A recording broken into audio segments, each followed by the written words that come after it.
Very, very good shooting so far from the Ukrainians. They've still only missed 3.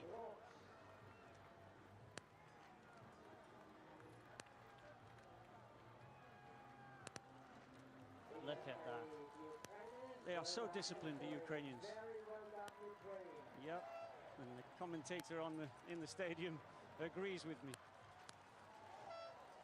Patrick Jakob missing one. Most of the athletes missing at least one. Shooting scores now: Norway with 5 spares used, France with 6, Ukraine, as we saw, still on 3.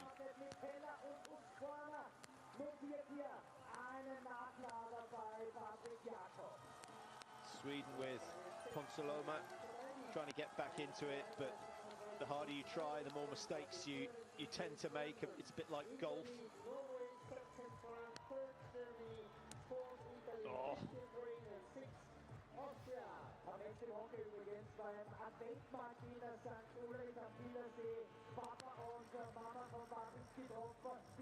Yeah, the gaps are now massive.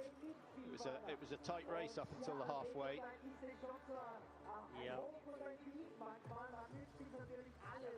Sweden just Ponsaloma now needs to use this for training, and you know, these opportunities are rare, so he can't win the race, he can't win a medal, but he can have a victory in this. And you know, we talked earlier about treating things as training races, and training races are great, but you don't get the sense in a training race you do with the crowd and the World Cup sort of pressure upon you.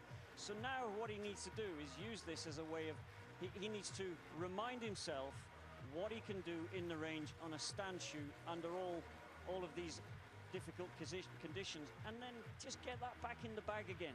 5 with 5, rapid, solid, and buy himself just a little bit of more reason to have faith going into the next race. Yeah, Christensen with another change of pole, as you might have seen. One of the French supporters a bit disappointed in the French shooting. 6 spares used so far by France. They find themselves 57 behind. There's a bit of a tumble coming in from Lithuania. That's Dombrovski, and a broken pole. Yeah,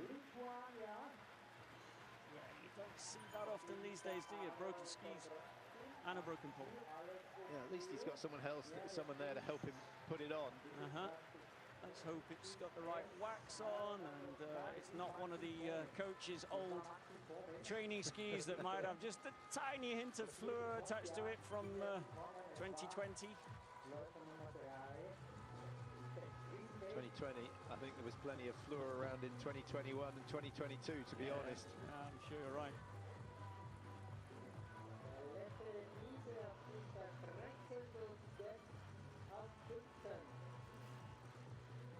In terms of teams that have been lapped, well, we know the Americans have gone. They had 4 penalty loops. I must say, Slovenia, having done 5 penalty loops on 1 shoot alone with Jakub Fak, have done well to stay in the race. They are roughly 5 minutes off the pace of the leaders. So we do have a battle on our hands with Italy and Germany. Hoffer, as I said, frustrated by that 1 miss. He's worked hard to get onto the shoulders of Benny Doll. These two have been racing together for years and years and years. It'll be a great race, and it's going to be a battle of the standing shoot between them. Hoffer has 76% hit rate this year. Benny Doll, 77. Nothing between them. It's going to be a battle of the minds, I suspect, for who gets that final place on the podium. This is Christensen's chance to seal it. He, remember, has been in every one of the 8 successive victories that the Norwegians have had in World Cup. They're likely to extend it to 9 today.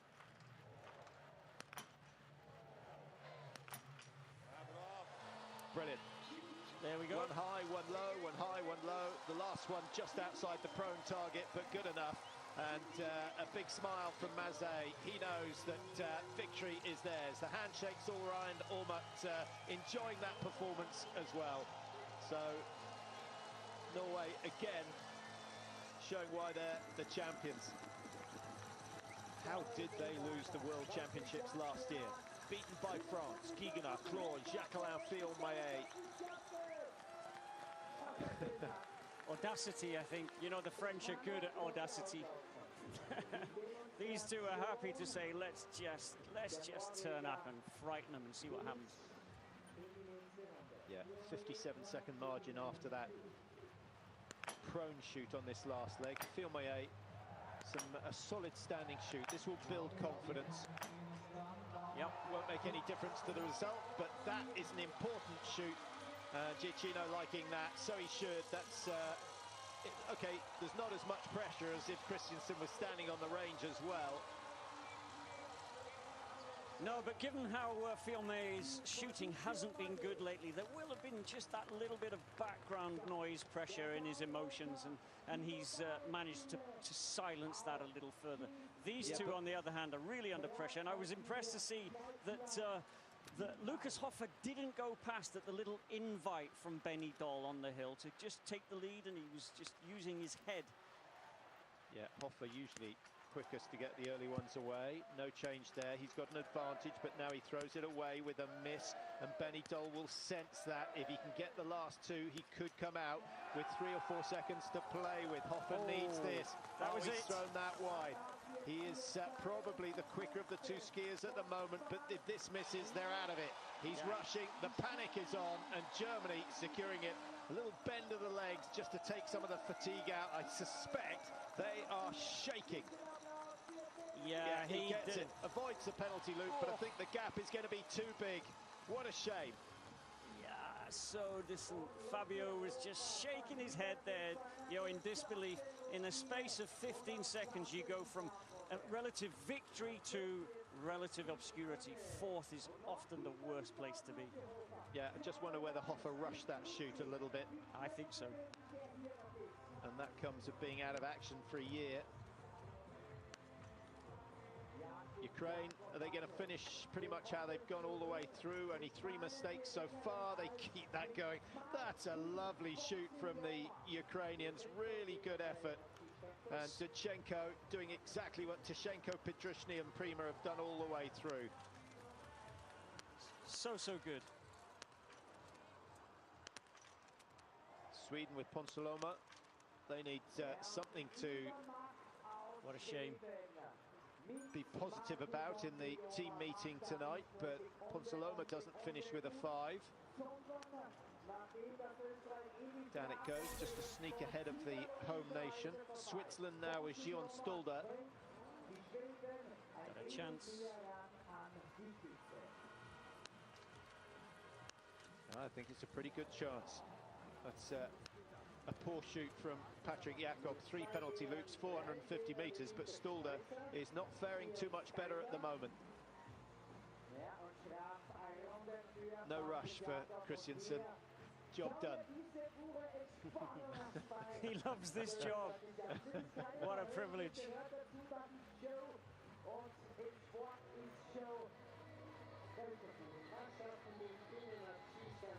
Yeah, you mentioned Fillon-Maillet's shooting, but it's the prone that he's had problems with. He's over 90% hit rate in the stands, so that's nothing to be sniffed at. But around 75, 76% hit rate in the prone. Extraordinary for Fillon-Maillet. Doesn't look like he's changed anything significant. It's all just about the head. Doll kept his nerve, put under pressure by Hoffer, certainly. Yeah, seasoned, solid, veteran of the sport. Yeah, 33. Needs to practice his range drills a little, but we'll give him that. Yeah, he could take some lessons off Hoffer. Not sure we're going to see him put his rifle back on, but he is generally takes half a second out of everyone when it comes to putting the rifle back on. Oh, Christensen saying, I've done the hard work. He came out of the range. He only had 48 seconds to play with. He's got to be a little bit careful. This is, I think this is in response to the French audacity. I think the Norwegians are saying, well, okay. He won't need to warm down.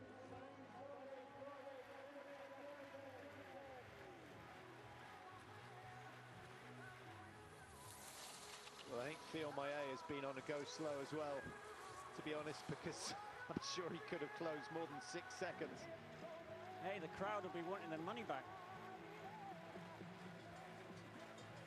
Well, they've had an exciting week so far.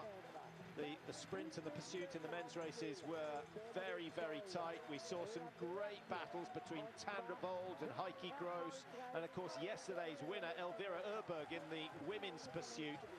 So they've seen some exceptional races. Hoffer, who was 19 behind Germany, that's too much to hope to make up, and now that extends to 20. And I don't think he did anything wrong except for that, for the sort of you can't say it's inexperienced, because he's as experienced as anyone here, but I wonder whether just missing a season has taken that edge out of him. Well, yes, inexperienced, but the problem is that Hoffer's experience is full of taking chances, and I think he's one of those athletes who hasn't learned to be disciplined in the way that someone like Christensen has. So 9 in a row for Norway, 1:15.38, the winning time. And it wasn't an impeccable performance, but it was solid enough. When you have Leibrad, Bo and Christensen, you know you're onto a good thing. All 4 of them in the top 7 of the World Cup rankings. And Christensen, I think, now established as the anchorman, the best anchorman in the world. Phil Maillet never really given an opportunity. The margin only 28 seconds, but that means nothing. Eric Perrault was impressive on the first leg. Emilien Jacquelin had a tough chase. Fabien Claude was the one who incurred a penalty loop. That cost them. And Quentin Phil Maillet coming in. Third place for Germany. Well, it wasn't the best of days. They were on the penalty loop.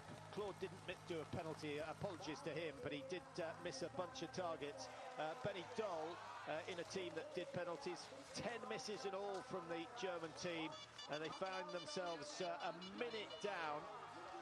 With the perfect shoot, they are there or thereabouts. Italy, 4th place. They'll be happy with that, but frustrated because they were so close. And I think a lot of credit goes to Elia Zeni, who took the first leg, just a youngster, 22 years old, and his first real taste of the first leg of a World Cup relay. I think he applied himself pretty well. Yeah, I agree. It was a good race for Zeni today, wasn't it? And that will mark him up to have another go. The team selection will go in his favour, I think, for so long as he's on form going into the next relay, which is well over a month away now. If his form is good, he'll probably get that mass start slot once again. Yeah, top 30 getting into the mass starts, and incidentally, our first mass start of the year is next week. Really looking forward to that. The Tour heading to Switzerland, Lenzerheide the host town, and we have a sprint, a pursuit, and then on the Sunday, mass start. So do, if you can find time to watch those, do it, because they should be fantastic. You know, it's always a special occasion, the pursuits and mass starts on the weekend. Wow.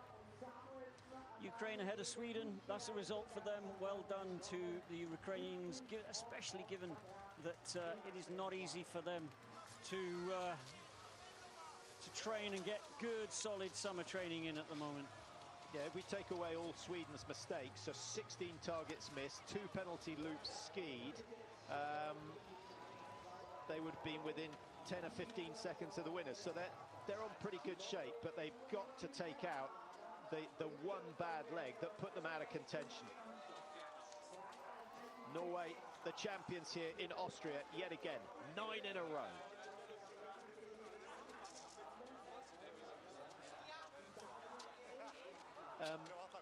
I know all the athletes enjoy coming down to Austria at the start of the season. Most of them have spent a couple of months up in Scandinavia, where it's very cold and very dark, but I just sense an even more spirit when it comes to the relays. It often is the case, I think, with the relays. There's an extra, if you like, there's a little gift in your emotions when you're racing for racing for your country and the rest of your team. And things can go wrong in the relays, which gives everyone else an opportunity. And if you're there ready to seize those opportunities, you can have some little victories. Maybe not even make the podium, but as Ukraine did today, for them, this is a win. Switzerland 4:01 behind, and no penalty loops skied. Stalder, Burkhalter, Finello, and then Gian Stalder on the last leg. And, well, they've beaten the Austrians. That will be something to celebrate. All went wrong on the last leg for the Austrians. Unterweger and Komatz did pretty well. Felix Leitner was quick on leg 3. Patrick Jakob struggling with the shooting. Slovenia top 10 after that horrendous shoot. Well done. 5 loops. Oh my word. Good comeback. Good comeback. And Romania top 10, no penalties, only 6 spare rounds used. That's why they're in the top 10. That will be one of their best results for the men in many a season. Yeah, well, we've had a lot of teams lap today. Estonia have gone, the Polish team have gone, Romania have gone, Kazakhstan have gone. I've mentioned the Americans already. They were lapped first. So 5 teams taken out. Bulgaria should make it. Team 10, the Czech Republic. They are a lot better than that, and they'll want to see improvements before they host the World Championships. But 3 penalty loops and a total of 21 shots missed for the Czech Republic. A bad day.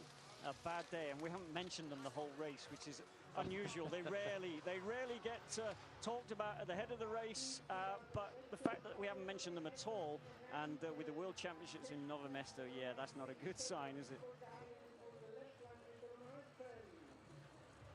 13 for Bulgaria, and Latvia just losing out to the Bulgarians on that last lap. And that completes the men's relay. 5 other teams in the 20 entered, all being taken out of the competition. Norway, I think you can just say too good. Yeah, they went in today as the I think not only did they go in business as usual, everyone on form. You know, all of them on the front page of the results yesterday. I think maybe not Christensen, but certainly the other 3. And not just that, Norway on great form, but actually every other team really not on the usual form that you would expect. Certainly not those who on the first 2 rows of the start grid. But 0-5 in the range, that's a sort of shooting performance that can win your average world championships. And if you want to beat the Norwegians, you've got to be shooting 0-2, 0-3 maximum. Yeah, I think the France would be the exception perhaps to that when they're all on good skiing form. Shooting on par with Norway, so a 0-5, 0-6 could get them a win, especially if it's close at the finish. And you know, we haven't had the luxury of seeing, I don't think we've seen Christensen sprint for a win at the end of a relay for quite some time. I'm struggling to remember an occasion. Usually Norway are far enough ahead for it not to need to be a sprint, but that could be something that the Norwegians would struggle with. We've certainly seen it with the Bow brothers in the past. Yeah. Well, there you see a top 8 teams. The gap's massive, over 4 minutes between the top 8. Slovenia, 5 penalty loops on 1 shoot alone. That was a tough experience for Jakub Fak, but we saw the fall. We're pretty sure it was him, and going down that hard on the butt hook, I think it must have affected his sighting. Probably broke the stock, to be honest. But anyway, nothing they can do about that at this stage. The day is brightening up, and we are waiting now for the medal ceremony, and then of course the next bit of action will be the women's relay, and that's going to be just as thrilling as the men's. Norway much better than we thought they were going to be this year. France certainly one of the teams in contention. Sweden will not make the mistakes that we've seen in the men's race, and certainly you'd expect them to be in the top 3. Yeah, it'd be a different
Always run of success in the women's relay. Germany with 4 out of 5. This is important for Hettig-Walz. Down it goes. So they stay in a strongish position. Lou Jean-Manu not going her way. Oh, penalty loop. What a contrast to last week where she could do no wrong. Yeah, difficult to understand what has caused that. It's one loop. Oof. They are going to be about 1 minute and 50 seconds behind the leaders. Yeah, Brésil Boucher and Julia Simon are good, but are they that good? In their prime, yes, but I'm not sure they're anywhere near their best ski form at the moment. Slovenia clear, that's going to be a margin of around 130 to 135. Good final shot for the Czech Republic.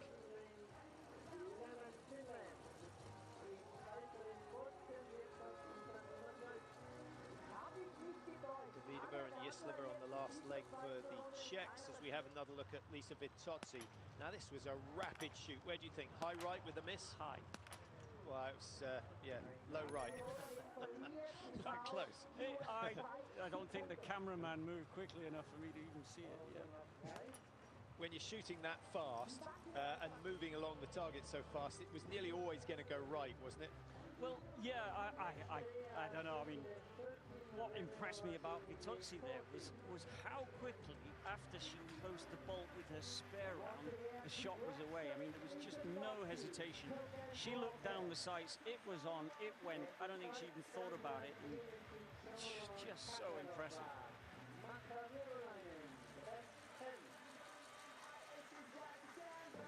So there you stand, positions with 4 shoots completed. We're halfway in terms of the shooting, and the top 2 teams have only missed 3 apiece. They are the best on the record, Italy and Norway. 28 seconds separating them though. Skogan took a long time to get her spares away. Bråsen at 41 for Sweden, Hettig-Walz at 48 for Germany. Austria still in with a shout of getting on the podium in 5. Slovenia have done well. Klemencic at the moment in 6. Jean-Manu of France, a penalty loop. She finds herself 1 minute, 36 seconds off the leaders. In terms of distance, you're looking at 750 metres. That's true, it's a long way. The only thing in her favour is that if, and it is a big if you can discount the Italians, then it's less than a minute behind the Norwegians, or roughly about a minute behind the Norwegians, which is quite different to being a minute and a half behind the Norwegians. That's a little harsh on the Italians. Well, it is, but they are, let's be fair, they have their work cut out to make the podium with a significantly weaker team, especially putting Vitozzi so early on in the race. I hope they prove me wrong. Yeah, it would be nice to see, and it would be certainly nice if they can keep it going all the way through. It's Beatrice Trebuchet who's on the next leg. I will say in her favour, Ian, she's entered both races this week. She's fired 30 rounds. She has not missed 1. Isn't that good? Well done, Beatrice. So, yep. And then Rebecca Passler, she's on the ascendancy. I think the niece of Johan Passler, who you'll remember from your Calgary days, took a medal out in Calgary in '88, and you know, a fairly famous family in the Antaselva Valley, and you know, she is improving all the time. So yeah, let's hope we're cheering for the Italians at the end of this. Sweden will still feel that a win is possible. 41 seconds was their last lap. That's now gone to 45. Germany were at 48 seconds, and that has grown as well. They're going to be closer to 58 by the time they go through the 11.6-kilometre stage. 58.2 for Germany to make up. Only 4 misses, so nothing disastrous so far. And Germany with Vanessa Voigt is their anchor leg, but illness has hit the German team. That's been such a big problem this year already. And away go Italy. 33.46 at the exchange. And as we said earlier, we're expecting a winning time of around 1:16, somewhere around there.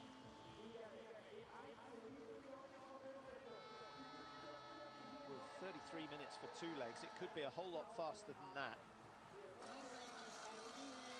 Norway from 28.1 behind, 29.9. So actually, credit to Skogan. She's pretty much hung on to Vitozzi's shirt tails and responded very, very well on that last 2K loop. Sweden coming in. 3rd position at the moment. 45 was our last readout. That grows a little bit more, 46.9.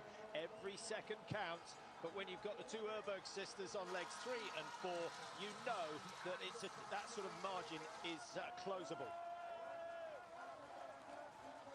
Austria still ahead of, just behind Germany. Yeah, Anna Gander had a fantastic leg loop that since leaving the range. She was flying, so she's made up some distance on the Germans, and the Germans have got their work cut out now with a novice.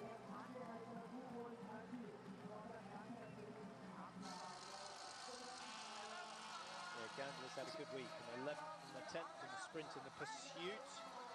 Through come the Czech Republic, just ahead of Slovenia. France all the way down in 8th, thanks to that penalty loop from Lou Jean Monod, and now Brézard Boucher with an almighty task ahead of her.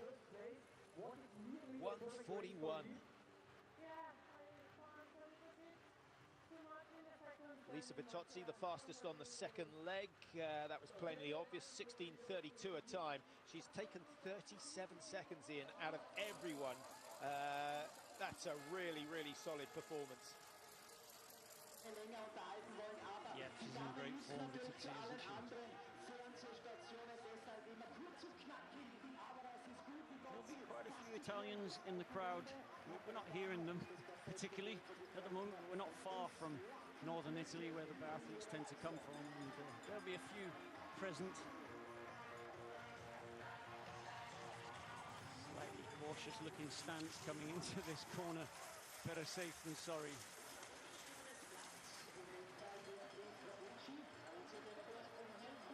The Italians will get a good look at exactly what sort of an advantage they've got. Same works for the Norwegians, who are chasing, and Norway now with Caroline Ofstak, not a name that you'll all be familiar with, but she's sitting number 4 in the World Cup ranking. She's had an incredible run of results, hasn't been out of the top 10 in any race so far this year. And she's closed the gap to 21 from 37. She could be in touch with Italy by the time she comes in for the first shoot. What about Hannah Urberg, 34 from her margin was 46. So that's 12 seconds gain. Good work.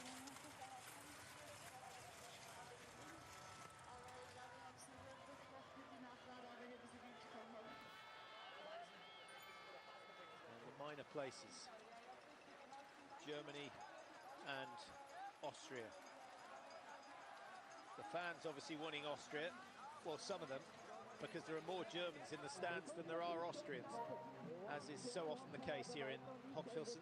It's not a long way for them to travel.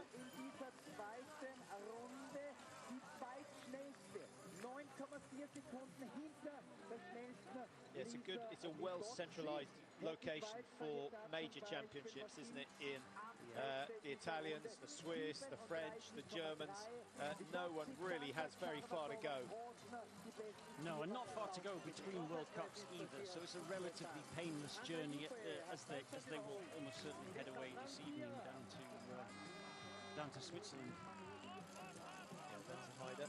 And then, of course, the Biathlon Trophy World Cups, Oberhof, Ruhpolding and Antolz. Always worth watching. Everyone looking forward to the good weather in Antolz, which always seems to be delivered.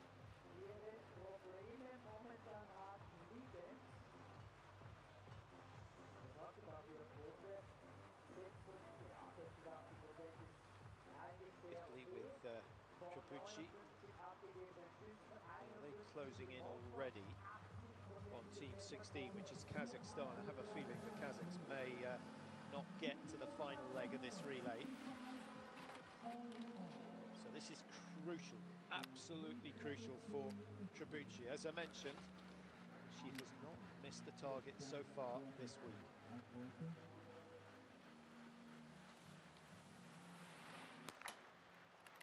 Wow, smack in the middle. And again.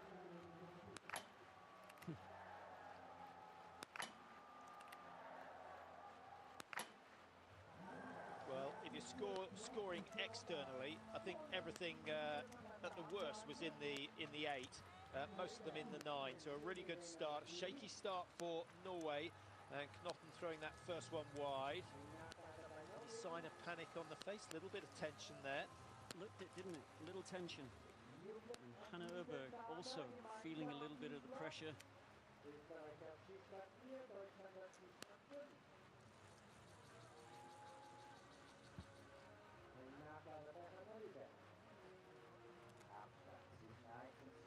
Big test for Wiesenstarter now.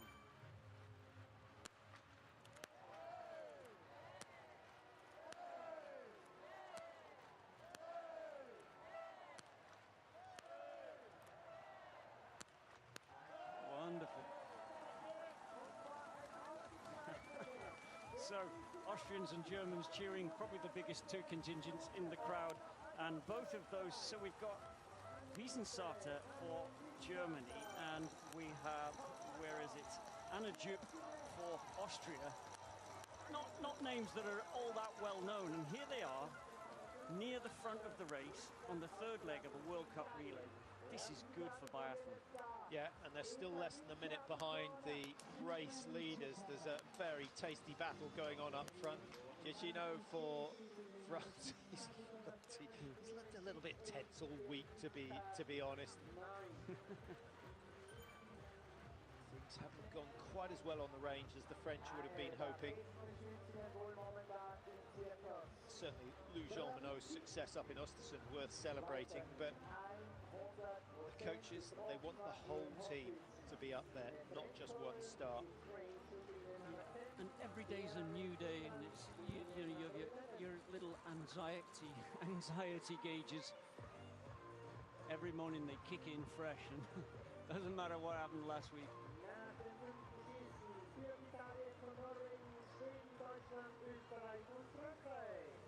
get to see Knotten's first round. We were focused on the Italian Trebucci. Öberg still to find her best form this year, 20th and 6th in the two races so far this weekend. She's lonely just outside the top 10 of the World Cup standings at the moment.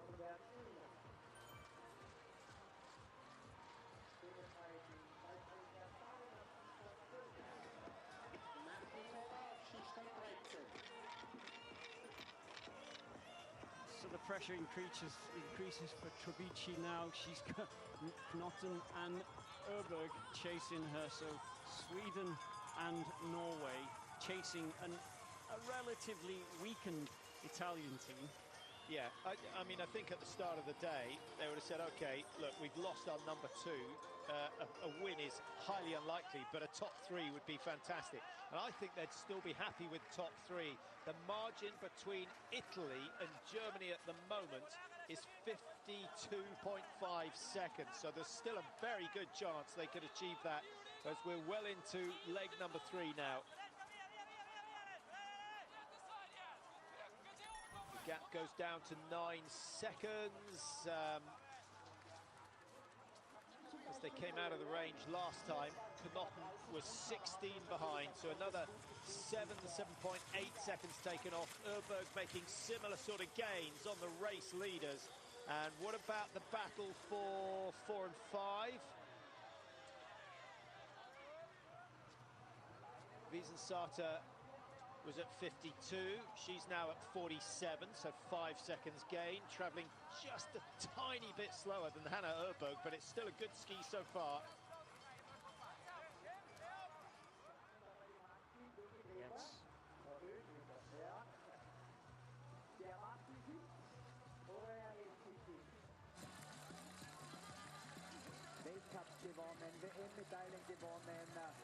Welcome back to Hogfilson. They are approaching the range. 8 laps of 12 just about completed, and there's every chance that the leading 3 could be coming in side by side. Norway have been gaining on Italy, not going really well. Sweden with Hannah Öberg on course at the moment. And Öberg started this lap some 27.4 seconds behind. She's got that down to less than 7. Germany and Austria, well, credit to the Austrians, they're not letting this one go, and this is another good performance from Anna Schuch. Last leg skiers Vanessa Voigt will be up against Lisa Theresa Hauser. That's a fairly evenly matched battle. Yeah, there's a very even battle happening here. Yeah, in this third leg, I think they're both performing really well, especially Piesensata, who, you know, she's not been at this level before, and so she's been dropped in very last minute. In some ways, that really works for you because you've got nothing to lose. There's no pressure. I don't know if you saw that last split here, but Brézard-Boucher started 1:22 off the leader. She's got that margin down to, oh, I thought it was 45 seconds. It's 1:03, so she's gained 21 seconds so far. Big test for Trebucci, certainly. You could argue she's the best shot. She's certainly the smallest of the leading 3. She's the only one still clear, and she's got 4 out of 4. Italy could be going back into the front, but Norway were quick despite the missed target. Good shooting from Knotten, and Sweden now under a bit of pressure. This is just the sort of pressure that Hannah Öberg didn't want on leg 3.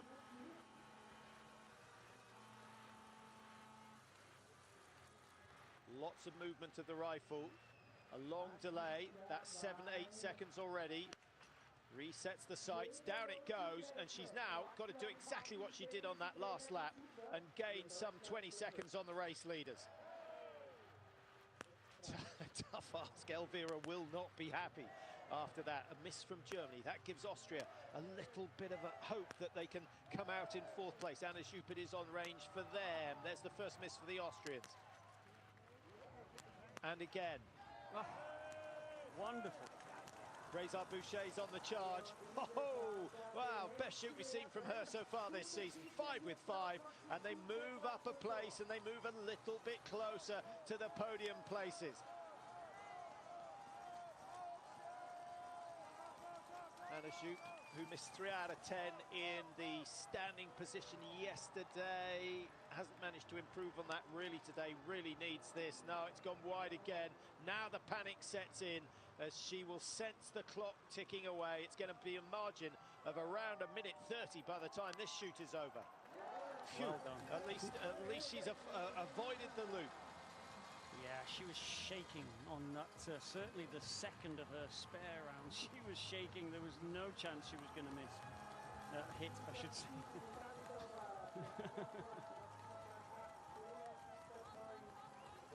What sort of a future do you see for Knotten? I just think it's going so well.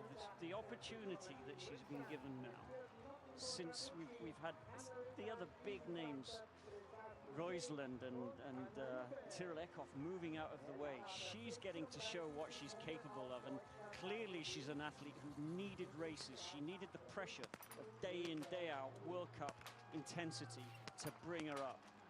Yeah, 4 or 5 times she shot clear in the World Cup last year, but you don't really know her name because it was always about Eckhoff, it was always about Roisland, it was always about Tandervold. And now she's out of the shade. She seems to be shining. I'm really impressed with what she's done so far this season. As I mentioned, sitting in 4th place in the World Cup standings. I owe Hannah Öberg an apology. She is 10th. She isn't outside the top 10.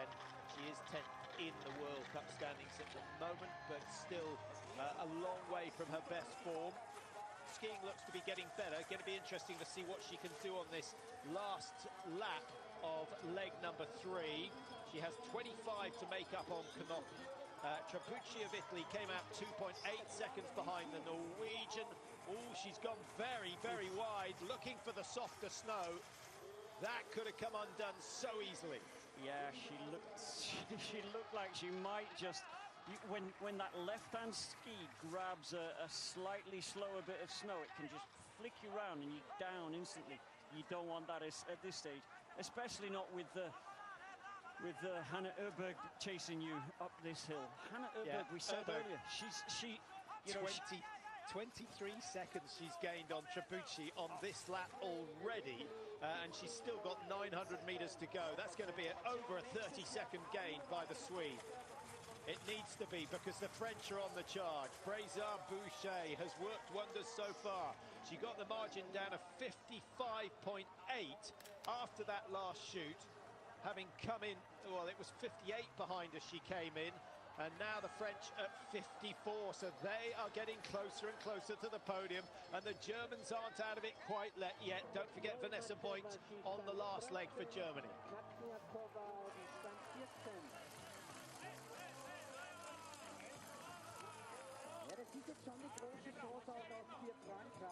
Through 17.6, just 400 meters to go before knocking hands over to Ingrid Landmark Tandrevold, who just happens to be the World Cup leader.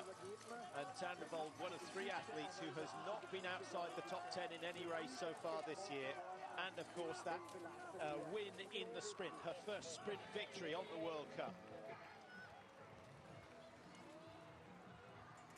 We were talking this morning, Patrick, about Hannah Öberg and the fact that she hit 20 out of 20 yesterday, climbed the rankings in the pursuit, had such a wonderful race, and yet she just doesn't have that safety quality, does she, at the moment? And she's shown that in the pro. She's screaming around this loop, and we may see her shoot badly as a result of that when she comes in for this.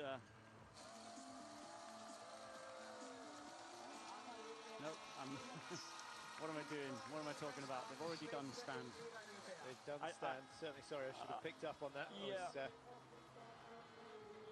So away go Norway, and 51.09 on the clock. We're some 8 minutes quicker than we were in the 4x6 relay in Östersund last week.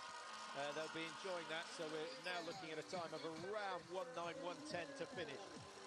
Through comes Sweden, going from 3rd to 2nd on that last 2 kilometres.